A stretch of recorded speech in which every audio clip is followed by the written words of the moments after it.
Good morning class. Let's start the solve of exercise chapter first. First का A, fill in the blanks.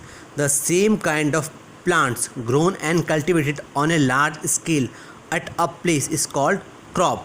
B है the first step before growing crop is preparation of the soil. C, damaged seeds would float on top of water. We know very well कि अगर कोई seed है, quality अगर उसकी अच्छी नहीं है, it's not a good type of seed. I mean to say this is a light weighted seed and this is not heavy seed. So damaged and old seed है या पुराना seed है तो उसकी क्वालिटी उसकी अच्छी नहीं होगी. That will be not good quality, so it will flow on the water. D, for growing a crop sufficient sunlight and water and nutrients from the soil are essential. Second day, match the column. We know all very well kharif crops from June to September in rainy season.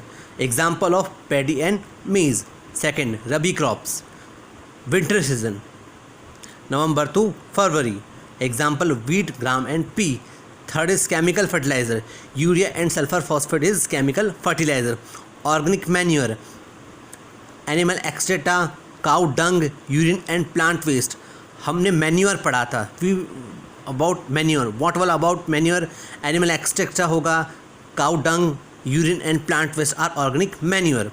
Third one is, third question आता है give two examples of each kharif crop and rabi crop.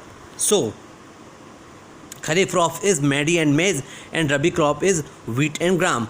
Fourth question है write a paragraph in your own words on each of the following: preparation of soil, sowing, weeding and threshing.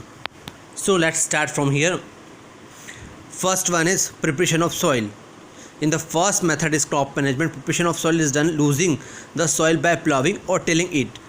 Soil preparation, and we are preparing soil. So in this thing we can lose, firstly important loosening the soil. जब तक soil lose नहीं होगी थोड़ी, जब तक हम उसके में soil में actually seed को हम sowing नहीं कर सकते हैं. और then loosening the soil by plowing and tilling it. This will allow the seeds in growth. After loosening, this will allow the seeds in growth and also for growth of various bacteria and microorganisms, which helps in the growth. This plowing or tilling will help in bringing in the nutrient rich soil to the top so that the seeds can drive nutrition for their growth.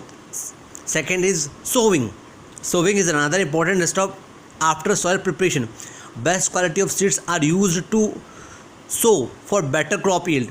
Quality का बीज अच्छा होगा, अगर उसकी quality बीज की अच्छी होगी तो सोविंग के लिए इंपॉर्टेंट होगा, उससे क्रॉप की यील्ड भी हमको बहुत ज़्यादा मिलने वाली है.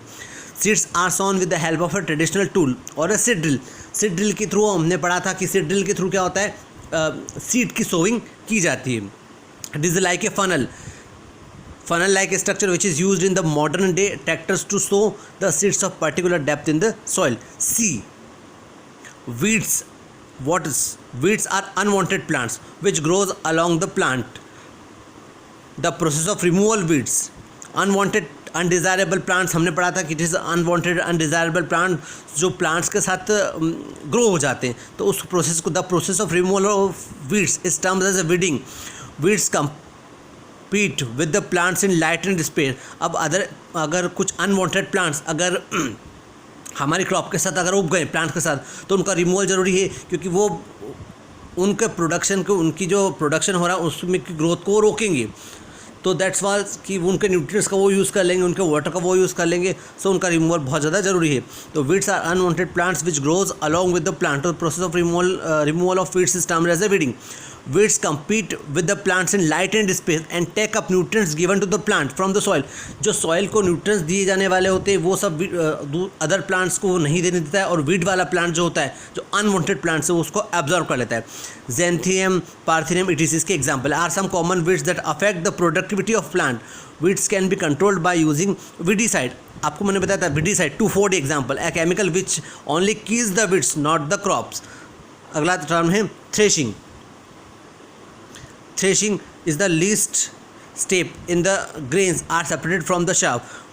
आपको chaff का मैंने मतलब बताया था, जो उसका एक्स्ट्रा मटेरियल जो होता है, ठीक है, जो कचरा जो होता है तो फली के साथ जो निकल जाता है उसको बोलते हैं शाफ्ट। तो threshing is the last step in which the grains are separated, जो दाना उससे निकल जाएगा शाफ्ट से, तो उसको हम क्या बोलते हैं, threshing is done after the crop harvesting. There is a machine called combine.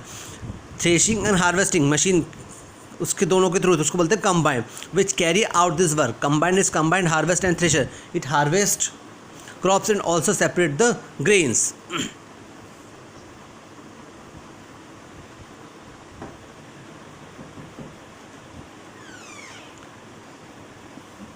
Next question है difference between fertiliser and manure.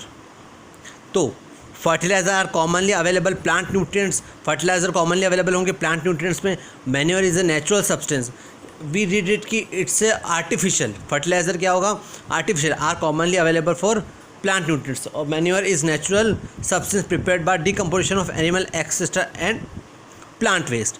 They can be organic or inorganic in nature. Fertilizer can be organic and inorganic in nature. Manure is known to have a large quality of organic materials, have very little amount of plant nutrients. They ensure healthy growth and development of plants by providing them with the nitrogen, phosphorus, potassium. हमने आपको बताया था कि fertiliser NPK, nitrogen, phosphorus and potassium का combination होता है, ठीक है। तो वो हेल्थी ग्रोथ पर लगेगा, उससे प्लांट्स को मिलेगी। They help in enriching the soil with organic matter and nutrient. अब मैन्योर जो होगा, एक्चुअली मैन्योर जो होगा वो एक्चुअल उसकी ग्रोथ को बढ़ाने वाला है सॉइल की। ऑर्गेनिक मैटर मिलेंगे उसको न्यूट्रिएंट्स मिलेंगे। The addition of fertilizer to the soil requires special guidelines such as dose time, post addition precautions to be followed. The addition of manure does not require any special guideline. अब fertilizer का जब हम use करते हैं, the addition of fertilizer to the soil requires special guideline, मतलब उसको guideline मिलती है कि उसमें फर्टिलाइजर हमको इतना ही डोज डालना है, उससे ज़्यादा क्वांटिटी नहीं होनी चाहिए, इट विल बी हार्मफुल। और the addition of manure does not require any special guideline. A fertilizer does not provide any harms to the soil.